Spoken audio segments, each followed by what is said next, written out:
Thank you Jesus. अपने हाथों को हिलाओ। खुदावंद की उपस्थिति हमारे साथ। अपने हाथों को उठाओ और हिलाओ। आपका जन्म, आपका बर्थ खुदावंद के डिवाइन, उसके ईश्वरीय मकसद को पूरा करने के लिए हुआ। और जो कोई उसके ईश्वरीय मकसद को पूरा करेगा, परमेश्वर उसके घराने के ऊपर, उसकी लाइफ के ऊपर, चारों दिशाओं में उसको सुरक्षित रखेंगे और उसको बरकत देंगे। वो गिद्ध की निगाहों से छुपा रहेगा और दुश्मनों के ऊपर हमेशा फतह को पाएगा। उसके दुश्मन हमेशा शर्मिंदा रहेंगे और परमेश्वर हमेशा उसको ऊंचा और ऊंचा और ऊंचा करता रहेगा और ऊंचे में ही रखेगा। अपने हाथों को उठा के खुदावंद से बात करो, प्रभु मैं आपके डिवाइन मकसद को, ईश्वरीय मकसद को पूरा कर सकूं। आज तेरा वचन मुझसे बात करे। प्रभु यीशु मसीह के पवित्र और सामर्थी नाम में हम मांगते हैं, आमीन आमीन। Hallelujah. God bless you all. मेरा ये बिलीव है कि आज का वचन जो है, परमेश्वर आपसे बात करेंगे और आप इसके लिए प्रार्थना करेंगे। बाइबल में आप शुरू से लेके एंड तक जब भी पढ़ेंगे, आपको एक चीज़ क्लियरली समझ आएगी, चाहे वो उत्पत्ति का अब्राहम हो, चाहे वो पौलुस हो, चाहे जीसस क्राइस्ट हो, चाहे एलिया हो, कि जिस किसी ने भी परमेश्वर के मकसद के लिए अपनी ज़िंदगी को जिया है, परमेश्वर ने उसे उसके परिवार के मध्य में अभिषिक्त किया है, उसे ब्लेस किया है। चारों ओर के दुश्मनों से उसको सुरक्षित किया है, उसको ऊंचा किया है, उसको छोड़ा नहीं, उसको त्यागा नहीं, उसको शर्मिंदा नहीं होने दिया। हमेशा उनके दुश्मन ही उनसे शर्मिंदा रहे हैं। जब परमेश्वर इज़राइलियों को ये आशीष दे रहा था, तो आपको ये समझ आनी चाहिए कि वो इज़राइल नाम याकूब से पड़ा था। जब याकूब प्रार्थना कर रहा था, और उस प्रार्थना मतलब उस दूत के साथ लड़ाई का मतलब प्रार्थना होता है कि एक आत्मिक स्पिरिचुअल फाइट, कि परमेश्वर जब तक तू मुझे आशीष नहीं देगा मैं तुझे जाने नहीं दूंगा। और बाइबल कहती है उसका नाम इज़राइल पड़ा था। हमें लगता है कि जो लोग इज़राइल में रहते हैं वो इज़राइली हैं। बाइबल आपको इज़राइली बोलती है। ओरिजिनल इज़राइली आप और मैं हैं, क्योंकि हम आत्मिक रूप से इज़राइली हैं। तो वो सारे जो वायदे हैं जो परमेश्वर ने इज़राइलियों के साथ किए हैं, वो परमेश्वर ने हमारे साथ किए हैं। अब मैं ये चाहता हूं, नीति वचन 7 उसकी 1 आयत में लिखा है, हे मेरे पुत्र मेरी बातों को माना करो, मेरी आज्ञाओं को अपने मन में रख छोड़, मेरी आज्ञाओं को मान, इससे तू जीवित रहेगा, और मेरी शिक्षा को अपनी आंख की पुतली जान। परमेश्वर ने कहा मेरी आज्ञाओं को मान तो तू जीवित रहेगा। क्या जो लोग परमेश्वर की आज्ञा को नहीं मान रहे दुनिया में, क्या वो जीवित नहीं हैं?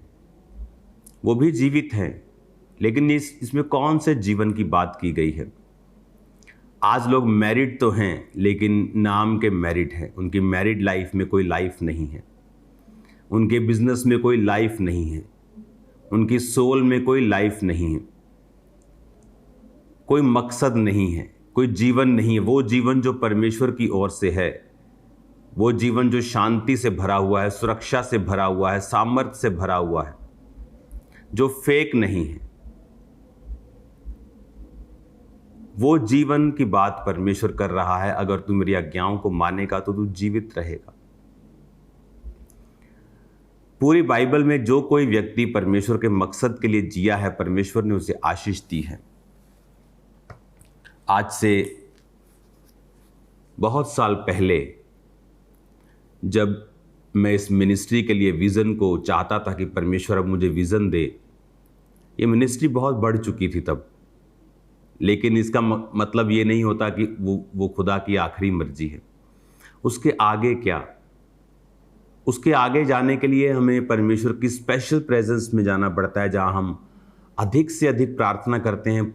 रेगुलर प्रेयर लाइफ चाहे आपकी 5 घंटे भी हो, लेकिन फिर भी आपको अगर प्रभु की आवाज़ को सुनना है, जिस तरह मूसा पहाड़ पे जाता था, तो उस तरह से आप उसकी आवाज़ को सुन सकते हैं। तो जब मैंने प्रभु से विज़न लिया, जब मैं पहाड़ों की तरफ में प्रार्थना करने जाया करता था, खड्डों में चला जाता था, आज मुझे वो दिन याद है। कोई डर नहीं होता था कि यहाँ भालू ना आ जाए, कोई तेंदुआ ना आ जाए, वहाँ पहाड़ों में होते हैं। तो वहाँ पर रहकर जब प्रार्थना करते थे तो परमेश्वर ने मुझे विज़न दिया था कि मैं इस तरह से बैठा हूँ और लाखों लोग और कितनी ही चर्चिस मुझे टीवी पर देख रही हैं। तब कोई भी चर्च ऐसा नहीं था कि जो मैं बोल रहा हूँ और टीवी स्क्रीन्स के ऊपर से लोग सुन रहे हैं। और मैंने अपनी टीम को बताया, लोगों को बताया, कलीसिया में भी बताया, इस तरह से आने वाले समय में होगा कि आप देखेंगे कि मैं यहाँ से प्रीच करूँगा और लाखों लोग टीवी पर से लोग मुझे देखेंगे संडे के संडे। तो आज थर्सडे भी है, संडे भी है, आने वाले समय में और अधिक ये होगा। एक प्रेयर में जाने के बाद वो विज़न परमेश्वर ने मुझे दिया। अब मैं खुदावंद से दर्शन को मांग रहा था पिछले दिनों में, अलग जाके इंडिया से बाहर, कि मैं एक दर्शन को ले सकूं परमेश्वर से। तो अब मैं आपको बता सकता हूं कि परमेश्वर ने जो विज़न मुझे दिया है वो आम लोगों के पचने वाला नहीं है। वो एक हायर लेवल का विज़न है। हम जैसे बोलते हैं कि गाड़ी पहले गियर में, फिर दूसरे, तीसरे, चौथे, वो अब वो हाईएस्ट गियर में जा रही है और अब वो उस पड़ाव की शुरुआत हो जाएगी जहां से परमेश्वर हमें अपने असल मकसद की ओर ले जाएगा, जिसके लिए उसने इस सेवकाई को पैदा किया, मुझे पैदा किया, आपको इस सेवकाई के साथ रखा। अब आने वाले कुछ दिनों में मैं ये चाहता हूं कि आप लोग प्रार्थना करें, खासकर जो फॉरेन की मिनिस्ट्रीज हैं। अगर आप चाहते हो, मैं आपको ये प्रोफेटिक मैसेज दे रहा हूं, अगर आप ये चाहते हो कि आपके मसले हल हों, आपकी लाइफ की, जिंदगियों की प्रॉब्लम्स खत्म हों, शांति आए, पीस आए, जॉय आए, वो पीड़ाएं, वो दर्दें खत्म हो जाएं, वो फैमिली सेटल हो जाएं, आपको इस दर्शन में परमेश्वर के साथ चलना होगा। और मैं आपको वायदा करता हूं, आपकी प्रॉब्लम्स फिनिश हो जाएंगी। वो दर्शन क्या है मैं आने वाले समयों में आपको बताता रहूंगा। लेकिन जितनी फॉरेन ब्रांचेस हैं वो तैयारी रखें, और इंडिया में ब्रांचेस, इंडिया में चर्चेस उन जगहों के ऊपर जहां पे चर्च बहुत ही लगाना मुश्किल है, जहां पर पास्टर्स को जेलों में डाला जा रहा है, जहां पर विरोध है, जहां पर झगड़े हैं, जहां पर उन जगहों के ऊपर चर्चिस को इस्टेब्लिश करने के लिए पूरे इंडिया में आप लोग तैयार रहें। फॉरेन की ब्रांचेस आपको तैयार रहना है कि एक ब्रांच साल में कम से कम 1 या 2 या 3 ब्रांचेस को पैदा करेगी इंडिया में, उन जगहों के ऊपर जहां पर रूहें बचाई जानी बहुत ही ज़रूरी हैं। तो आपको इसका कंप्लीट विज़न दिया जाएगा, दर्शन दिया जाएगा कि हम इसे किस रीति के साथ और कैसे करेंगे। आपको तैयार रहना है, ये बात को समझना है कि हमें रूहों को बचाने के दर्शन में जाना है। ये आपका इस सेवकाई का मास्टर प्लान है। मैं इसको पूरा अभी आपको नहीं बताऊंगा कि परमेश्वर ने मुझसे क्या कहा है, लेकिन मैं जो फर्स्ट स्टेप है आपके लिए वो मैं आपको दूंगा। और मैं आपको वायदा करता हूं कि ये मसीही इतिहास का आप हिस्सा बन जाएंगे, एक ग्लोरियस खुदाबंद के इतिहास का आप हिस्सा बन जाएंगे। स्वर्ग में आपके नाम हमेशा याद रखे जाएंगे। तो तैयार रहें, सबसे पहले प्रार्थनाओं के साथ, अपने बीजों के साथ। मैंने लोगों को देखा है अपने बीजों को खराब करते हुए। एक क्रिश्चियन के लिए सबसे पहला उसके पैसों को खर्च करने का जो पहली प्रेफरेंस है वो रूहों को बचाना होना चाहिए। वो चैरिटी नहीं होना चाहिए, वो हेल्प नहीं होना चाहिए।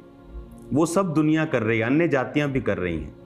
यीशु मसीह ने कहा गरीब सदा तुम्हारे साथ रहेंगे। हम भी करते हैं, हम भी हजारों लोगों को राशन देते हैं, हजारों लोगों की हेल्प करते हैं। एवरी डे लड़कियों की शादी करते हैं, लेकिन आपने उसे इंटरनेट पे नहीं, आप उसे देखते। लेकिन पहला प्रेफरेंस हमारा रूहों को बचाना है, क्योंकि उससे ऊपर आपका बीज कहीं फलवंत नहीं होता है। शैतान क्या करता है, जिनके पास पैसा है उनको वो डाइवर्ट कर देता है। वो चैरिटी की तरफ जाना चाहते हैं, हेल्प करना चाहते हैं, लेकिन क्यों डाइवर्ट करता है शैतान? क्योंकि शैतान को पता है कि अगर इनका पैसा सोल सेविंग में जाएगा तो वो उसके लिए खतरनाक है। किसी को टेम्पररी रिलीफ के लिए चला जाएगा, किसी को राशन दे दिया, टेम्पररी रिलीफ। लेकिन अगर किसी को जीसस दे दिया तो जीसस तो फिर उसकी लाइफ में परमानेंट सोल्यूशन लेके आते हैं, वो खुद राशन देने वाला बन जाता है। तो जितने इस सेवकाई के साथ जुड़े हुए लोग हैं, आप जानते हैं आपको अपना टाइथ भी कहां देना चाहिए। जिस सेवकाई से आपने वचन सुना और आपने स्पिरिचुअली आशीष पाई है, आपकी लाइफ चेंज हुई है, आपका टाइथ बिब्लिकली वहां जाना चाहिए, क्योंकि वहां परमेश्वर आपसे बात कर रहा है। और जब हम अब सोल सेविंग के दर्शन में जाएंगे, हम उन जगहों में पहुंचेंगे जहां पर कोई पहुंच नहीं पा रहा है या वहां तो बहुत तंगी से पहुंच पा रहा है। तो इमेजिन करो जब वहां रूहें बचेंगी तो परमेश्वर आपको किस तरह की आशीष देंगे। आने वाले समयों में तैयार रहें, खासकर फॉरेन ब्रांचेस। आपकी ये जिम्मेवारी होगी, हर ब्रांच की जिम्मेवारी होगी कि आपको एक चर्च पैदा करनी है इंडिया में। फॉरेन में नहीं, इंडिया में पैदा करनी है। फॉरेन में अपने आप पैदा हो जाएगी। बहुत लोग यहाँ आते हैं, बोलते हैं हमें अपने एरिया में ब्रांच चाहिए, हम उसे रन करने के लिए तैयार हैं। क्योंकि फॉरेन ब्रांच में क्या होता है कि उसे लोगों को कई बार लगता है कि मैं कैसे रन करूँगा, मैं तो अकेला हूँ। तो मैं लोगों को बताता हूँ कि आप अकेले हो, आप जस्ट स्टार्ट करो। 3 महीने बाद आपको काम करने की भी वहाँ ज़रूरत नहीं पड़ेगी, लोग आपका काम संभाल लेंगे। ब्रांच में ऐसा होता है, जस्ट एक जना चाहिए होता है जो स्टार्ट करे, कहाँ हॉल लगना है उसकी सारा इंतज़ाम करे, डॉक्यूमेंट पूरे करे, उसके बाद लोग खुद ब खुद काम करते। तो फॉरेन ब्रांचेस प्रॉब्लम नहीं है। एक जना भी आके अगर यहाँ बोलेगा कि हम मुझे तैयार है, मैं करने के लिए तैयार हूँ, तो वो काम हो जाता है। लेकिन इंडिया में एक चर्च को पैदा करना यानी लाखों रूहों को बचाना। तो फॉरेन ब्रांचेस आपके लिए ये विजन होगा कि आप तैयारी करेंगे कि इंडिया में कहां आप एक चर्च को पैदा करेंगे। उस चर्च को पैदा करने के लिए जो पास्टर होगा वो यहां होगा। इसीलिए बाइबल कॉलेज को 500 कैपेसिटी का मैं कर रहा हूं। तो ये सब कुछ परमेश्वर की मर्जी से चल रहा है। तो आपको तैयार रहना है, इसके लिए प्रार्थना करनी है, इसके लिए पूरा एक मन फोकस आपकी प्रेयर्स का, आपके पैसों का, आपकी लाइफ का, आपके दर्शन का जस्ट ये होना चाहिए। इमेजिन करो जिस किसी ने गुरदासपुर के लिए बीज बोया होगा, जब गुरदासपुर चर्च शुरू हुई थी तो हमने, आज भी मुझे याद है, 3 हॉल लिए थे, बिल्डिंग ली थी जहाँ 3 हॉल थे। तो हमें लगता था कि ये नीचे वाला हॉल 5-6 हज़ार स्क्वायर फुट का है, पहले साल ये भरेगा, फिर दूसरे साल, फिर तीसरे साल, तो इस तरह से हम आराम से चलेंगे। लेकिन वो पहले दिन फिल हुआ, दूसरे दिन ओवरफ्लो हुआ, और जस्ट इन फ्यू वीक्स हमें उससे बाहर आकर चर्च लगानी पड़ी। उसके बाद तंगी आई, फिर हमने अपनी जगह ली। अभी भी वहाँ 10 एकड़ रेंट पर हैं जहाँ चर्च लगती है, उसके साथ 4-5 एकड़ हमारे अपने हैं जहाँ बिल्डिंग भी बन रही है। तो आप इमेजिन करो, वहाँ जब लोगों को पूछा गया, नए लोग चर्च में आए, यूथ आया, नशे छोड़े, सेवा कर रहा है वहाँ पे। इमेजिन करो जिन लोगों ने वहाँ हेल्प की होगी, बीज बोया होगा, प्रार्थनाएं की होंगी, परमेश्वर ने उन्हें कितना आशीषित किया होगा। और जब जब वहाँ रूहें बचती हैं, परमेश्वर उनको याद करता होगा कि इन लोगों ने वहाँ पे काम किया है। हालेलुया। जो ये चैरिटी के बाकी काम है ये भी ठीक है, लेकिन ये बहुत नीचे आते हैं सोल सेविंग के मुकाबले में। हमें अपना पहला टारगेट आज से सोल सेविंग रखना है, फर्स्ट टारगेट, और उसी पे काम करना है। इसका पूरा प्लान आपको बताया जाएगा। आपको अपने बीजों को संभाल के रखना है, तैयार रखना है कि ये चर्च आज इस चर्च को पैदा कर रही है, तो उस समय आपको भी ऑनलाइन रखा जाएगा, और जहां पर चर्च पैदा होगा तो एक सेलिब्रेशन किया जाएगा कि परमेश्वर ने काम किया है। और इस तरह से हम बोझ के साथ खुदावंद के कामों को करेंगे। ये ग्रेटेस्ट विजन है जो आज तक का मुझे कभी नहीं मिला, जो प्रभु ने मुझे दिया है पिछले दिनों में जब मैं प्रार्थना में था। तो मैं आपको कॉन्ग्रेचुलेशन बोलना चाहता हूं, क्योंकि परमेश्वर इंतजाम तो कर ही देगा। वो इधर से नहीं करेगा तो उधर से कर देगा। लेकिन जो लोग इसमें आएंगे, हिस्सा डालेंगे, प्रार्थनाएं करेंगे, उपवास रखेंगे, प्रेयर करेंगे, फोकस रखेंगे, बीजों को बोएंगे, मैं आपको बता रहा हूं, परमेश्वर के हार्ट को टच करेंगे। अपने बीजों को सेफ रखें,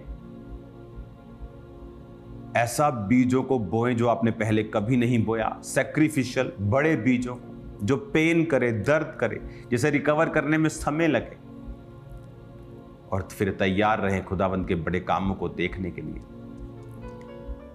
मैं आपको बता रहा हूं इस मकसद से जब आप चलेंगे कि जीसस क्राइस्ट किसी धर्म को बदलने नहीं आए। जब ये मैसेज हम पूरे इंडिया में देंगे कि वो धर्म बनाने तो नहीं आया, धर्म परिवर्तन करने नहीं, वो जीवन को बदलने आया, लोग समझ जाएंगे कि प्रभु यीशु मसीह नशों से छुड़ाने के लिए आए, प्रभु यीशु मसीह पापों से छुड़ाने के लिए आए, दुखों से, बीमारियों से आज़ाद करने के लिए आए। ये मैसेज देना हमारे लिए ज़रूरी है। God bless you all. आप जब इस मैसेज को रिसीव करेंगे, ऑटोमेटिकली हीलिंग आपकी बॉडी में एंटर कर जाएगी। यहाँ तो को उठाओ। God bless you all. खुदा बाप का आत्मा आपको छुए और चंगाई से भरे। इस विजन में आने वाला हर एक कदम मुबारक हो, हर एक हाथ मुबारक हो, एक फैमिली मुबारक हो। आप कभी सेम नहीं रहेंगे। मैं आपको ब्लेस करता हूँ। खुदा बाप की बरकत, उसकी शांति आपके जीवनों में हमेशा बनी रहे। उसका प्रेम आपकी जिंदगी में हमेशा बना रहे। रूह पाक की उपस्थिति आपकी जिंदगी में हमेशा बनी रहे। प्रभु यीशु मसीह के नाम में मैं आपको आशीषित करता हूं। आमीन।